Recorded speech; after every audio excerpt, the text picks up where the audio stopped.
Coming up on Mountain News this morning, one eastern Kentucky town has one less fast food restaurant to choose from. We will tell you what went down.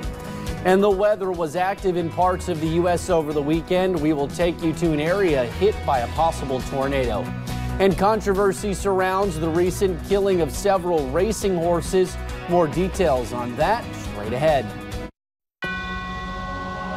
Dedicated to eastern and southern Kentucky, this is WYMT Mountain News This Morning.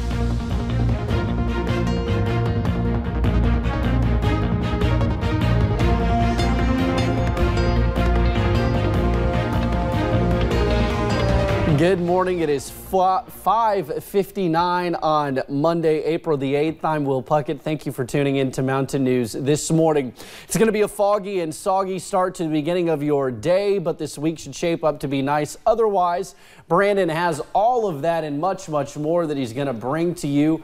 Brandon, good Monday morning. Good Monday morning, and here's the thing, it's double whammy today, Will, because it's dreary and it's Monday, so everybody kind of struggling a little bit today, but get up, get moving, get that pot of coffee on because you're going to need it today. Let's take a look at the last 6 hours on the satellite and radar. Not a lot yet. Clouds may be even backed off a little bit there earlier, but you see that rain starting to fill in now down toward Lake Cumberland. A lot of that may not be reaching the ground just yet, but it will be coming because you see all that mess down toward Nashville will eventually work its way into parts of southern Kentucky and continue its push north. It's all being driven by those southerly winds cranking in out of the south and southwest, pushing all that in here, pushing some warm air in here as well, so just kind of keep that in mind. 68 now in Middlesboro. Temperatures continue to climb down there in southern Kentucky, southeast Kentucky. We're going to continue to see that trend throughout the day, though, as temperatures are 18 degrees warmer this morning. Middlesboro 15 in Harlan, a couple of spots just a little bit cooler. 12-hour planner, 72 is your high, but some showers and storms likely as we head deeper into the day. I'll have the full forecast in just a few minutes. Will?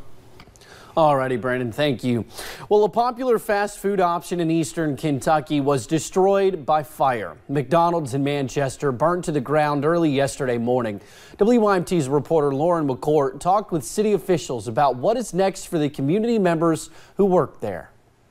Early Sunday morning, McDonald's began their day off as normal, starting the fryers, making the coffee, and baking the biscuits. Now, that's probably one of the busiest restaurants in Manchester. But the usual routine was quickly interrupted. I got a text that McDonald's was on fire about 7. Fire departments arrived shortly after getting the call. When crews went into the restaurant, they realized it was a grease fire. When we went in, we initially tried to use foam on it, and that didn't help, so we just went to straight water. But once the flames reached the roof, it was too dangerous for them to go back in. At that point, it just got too dangerous to keep crews inside, so we had to pull out. Luckily, everyone got out safe. Thankfully, they all got out. There was no injuries to any of the workers, no injuries to any of the firefighters on scene. Manchester city officials do tell me that the franchise owner of this McDonald's plans on rebuilding in the next couple months. And for the 40 employees who currently work there, the owner said he would take care of them, work them in other places till they got built bad. They will not be without a job. In Clay County, Lauren McCourt, WYMT Mountain News. Now, while crews were fighting the fire, one of the water lines did burst, causing water outages for the Manchester Shopping Center. The owner, Gist Heinrich, released a statement that in part read, "The location will be closed for the next several weeks. Our employees will be relocated to our other restaurants. We encourage our patrons to visit our other locations nearby." The Letcher County Sheriff says Thornton Cemetery was vandalized. Deputies do not know when the cemetery was vandalized, but said they were made aware of it Sunday. Several headstones were knocked over. At this time, no arrests have been made. Kentucky State Police are investigating. Anyone with information is asked to call KSP Post 13 here in Hazard. Well, this weekend was a busy one in the weather world as severe storms marched through parts of Texas. Adam Hammonds has more from San Gabriel. This used to be a metal silo. It was thrown about 50 yards over here and also wrapped around a pole. And it's not even the worst damage out here in San Gabriel from what may have been a tornado. It's pretty surreal. It's kind of hard to know it's happened here at this place. Jim Matson says this was a shop that had been in their family for 20 years. Pretty devastating to them. His father and mother-in-law sat in their home nearby as a storm passed. And while the tornado was hitting, they were both on the phone, praying and crying and just keeping, as best as they could, comfort with each other. And they said it sounded like freight trains. Fortunately, they were okay, but they came out to find damage everywhere. A shed gone and metal roofing thrown about, and trees and around poles. Devastating.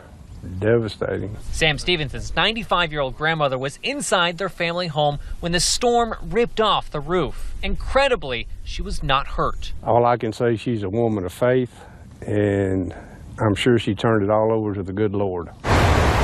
The storm also caused flooding across central Texas. Shoal Creek rose above the road in downtown Austin.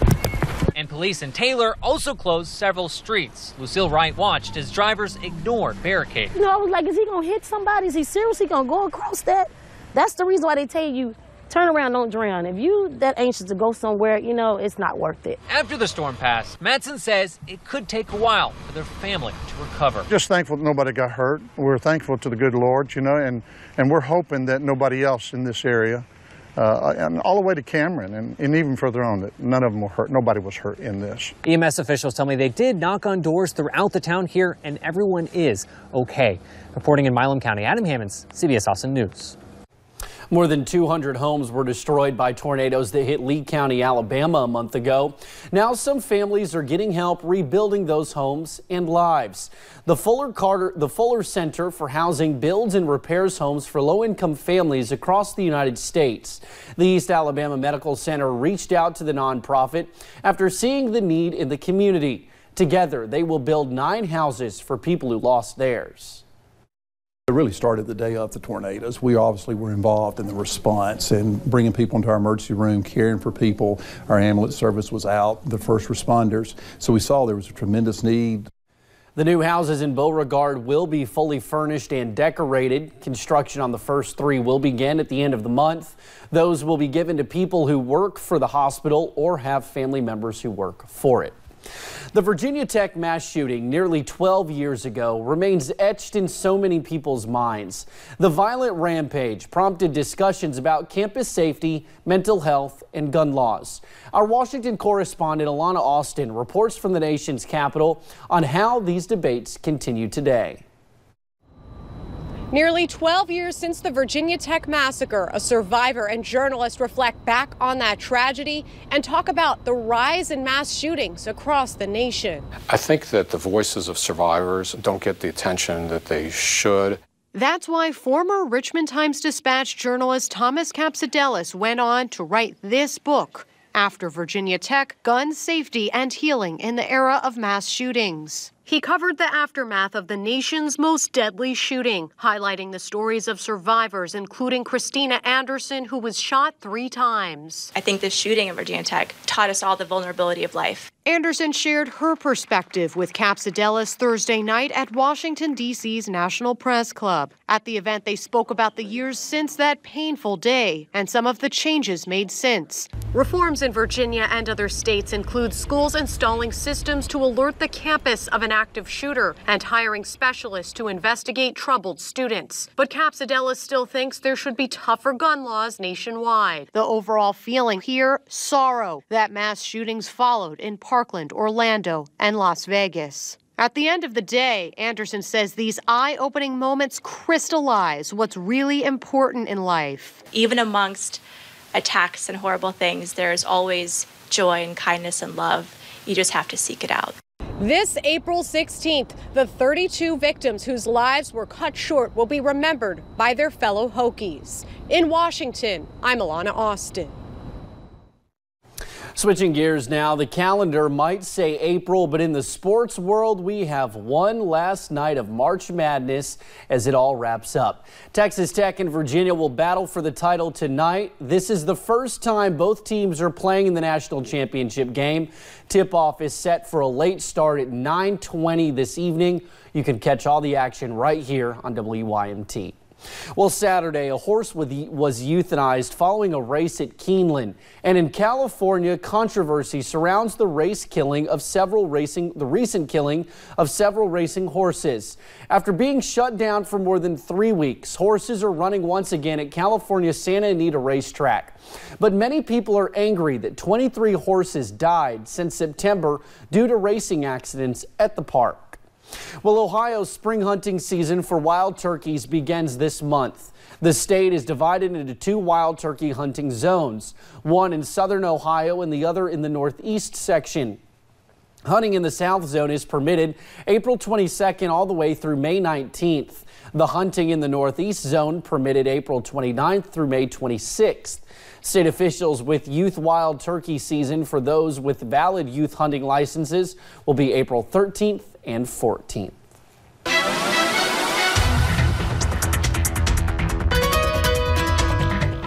Forecast is dry for now, but that will change the deeper into the morning we get. Let's take a look at the UVA WISE camera over in Southwest Virginia. And no big issues this morning. UVA WISE's parent college, University of Virginia, will be playing in the national championship tonight. And you see a few clouds out there this morning on the WISE campus, but not too much else going on. There's a few little showers and storms starting to try to pop up this morning. We're seeing a few over in Martin County and down near the southern border. So just keep that in mind as you travel. Keep that rain gear handy. Visibility not too bad just yet. Once that rain starts to come in here, it's going to pick up the fog, some patchy fog around this morning. 68 in Middlesboro and 55 over towards Somerset. That's the range this morning. Getting warmer too. So a nice coffee day on the temperatures, but of course it's Monday, so you'll probably need a little extra just to get you out the door and get you going this morning. I'll have the rest of the details coming up here in just a few minutes in the full forecast. Will?